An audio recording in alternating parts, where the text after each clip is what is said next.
meninas de programa pararam o trânsito no centro de Niterói para protestar. Elas pedem o fim da repressão à atividade e também uma ordem na casa. Veja na reportagem de Daniel Penaferme. E olha lá os black blocs.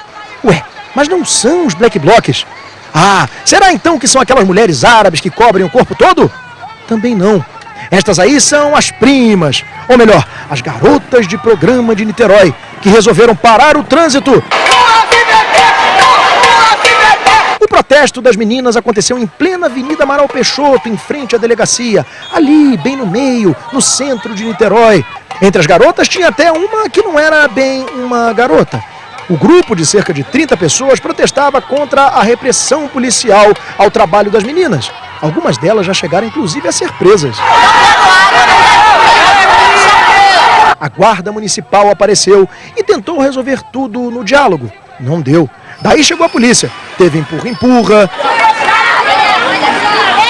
As meninas que fizeram essa manifestação trabalham aqui, neste prédio que fica bem no centro de Niterói, na Avenida Amaral Peixoto, e que é conhecido por abrigar em seus 4 andares várias casas de prostituição e também boates. Volta e meia, a polícia aparece por aqui e leva todo mundo em cana. Diversas operações da polícia já foram realizadas no edifício. Uma delas a gente acompanhou de perto.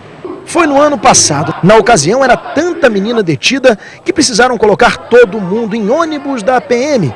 Os canas não perdoaram nem a Anazinha, que trabalhava no local. Os marmanjos de plantão ficaram revoltados e, em coro, pediram liberdade para as meninas.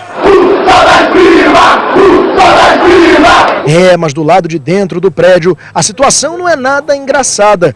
O local está em péssimas condições e há deterioração por toda parte. Mesmo em se tratando de cumprimento da lei, a ação da polícia e das autoridades no local está longe de ser uma unanimidade. Tem que reprimir com carinho, e a sociedade tem que se preocupar com as necessidades das pessoas. A gente tem que correr atrás de bandido. A sociedade tem que ver que tem que arrumar emprego para essas meninas, para tirarem ela da rua.